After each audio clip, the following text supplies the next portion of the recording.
I always thought The Shining had some connection to fairy tales, and today we're going to look at one in particular.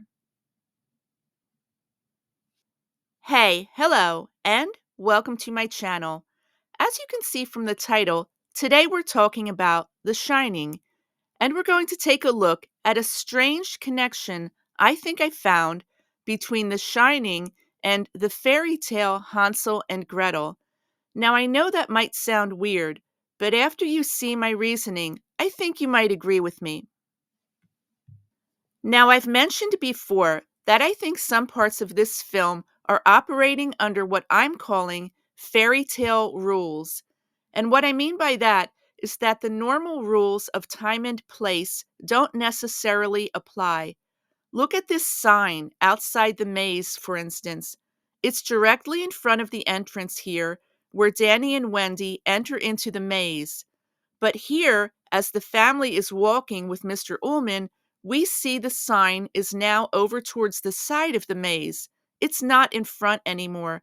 So this sign just moved on its own.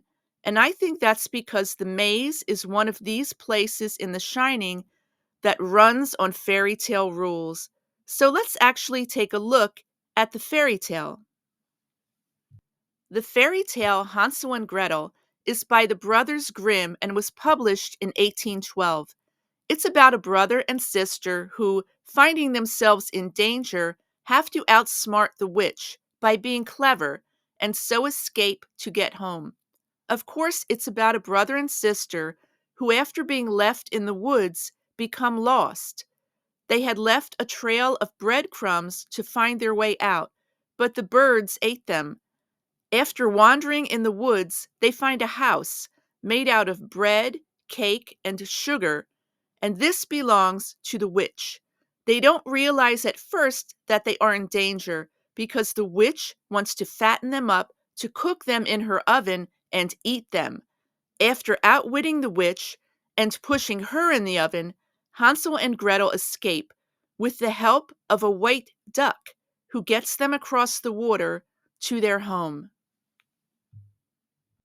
Now, I think there are absolute parallels to the danger Wendy and Danny find themselves in at the Overlook that are somewhat similar to the story Hansel and Gretel. But why bring up this fairy tale at all? Well, in my recent video, Hidden Mazes at the Overlook, I said that in the kitchen that Mr. Halloran takes Wendy and Danny on a tour through, it was so maze-like to Wendy that she actually says, "This whole place is such an enormous maze, I feel like I'll have to leave a trail of breadcrumbs every time I come in." So that's a direct connection to the breadcrumbs trail in the Hansel and Gretel fairy tale. And if you notice, they are also right next to an oven. And I think the maze in The Shining is a bit like the woods that Hansel and Gretel get lost in. We see the first time that Wendy and Danny go into the maze that they actually get a bit lost. Of course, the maze is a bit like a puzzle. It would be easy to get lost, and especially since this maze seems to have maps and models that don't necessarily correspond to the actual maze we see. Also, an obvious connection to the witch in Hansel and Gretel would be the hag in room 237. She definitely has the look of a witch, and she's scary. It was Mr. Halloran who had the Shining episode that showed Jack going into room 237, where he encountered the old woman. And Wendy said Danny also had a run-in with her in room 237. Now, another similarity to the Hansel and Gretel story would be at the end of The Shining, when Jack chases Danny into the snowy maze. It actually has quite a fairy tale look, all lit up at night and covered in snow. But as Jack is chasing Danny, we see Danny has to be clever, eventually retracing his footsteps to get out of the maze. I really feel this is reminiscent of Hansel and Gretel using breadcrumbs to try and retrace their footsteps out of the woods. Danny and Wendy eventually escape together in the snowcat vehicle, again, similar to Hansel and Gretel escaping with the help of a white duck, but here it's a snowcat. Also, I think we have to say a word about the father character here, because there is also a parallel in the fairy tale. The father character in Hansel and Gretel is a bit problematic. Of course, this fairy tale is full of troubling details, like a witch that wants to cook kids in an oven. But the parents in Hansel and Gretel actually drop them off in the woods in the first place because there is a famine, and the stepmother tells the father to let the kids fend for themselves in the woods. And in The Shining, we have Dad Jack, who is told he may have to get rid of his family by the caretaker, Mr. Grady. So that's a bit similar. Of course, we also have the maze being basically a stand in for the woods that Hansel and Gretel get lost in. And Wendy and Danny are definitely in danger. I see several similarities between The Shining and the fairy tale Hansel and Gretel.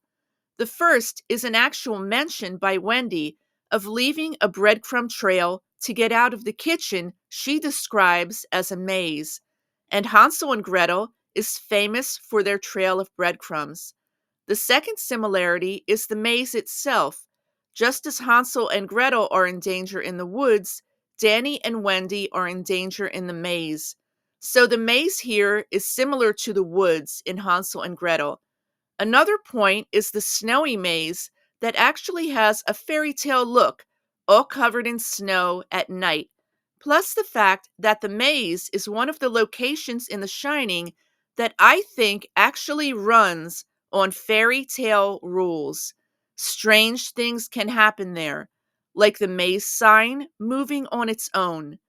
We also have a menacing and scary witch character here, and we have Danny at the end of The Shining retracing his own footsteps out of the maze, similar to Hansel and Gretel, who tried to retrace their footsteps home too. The biggest difference here is there's not going to be any happy reunion with Dad Jack. Well, that was my new video about the connection between The Shining and the fairy tale Hansel and Gretel. I hope you liked it. Also, I would like to say a few words about the great director David Lynch, because when I was making this video, I found out he passed away. Really terrible news. He was such an original director and artist, and I'm a big fan of his films, especially Lost Highway and Mulholland Drive and Eraserhead. In fact, Kubrick actually screened Eraserhead for the cast and crew of The Shining, and also told David Lynch that it was his favorite film. And there aren't many directors as brave and original as David Lynch nowadays. R.I.P. David Lynch.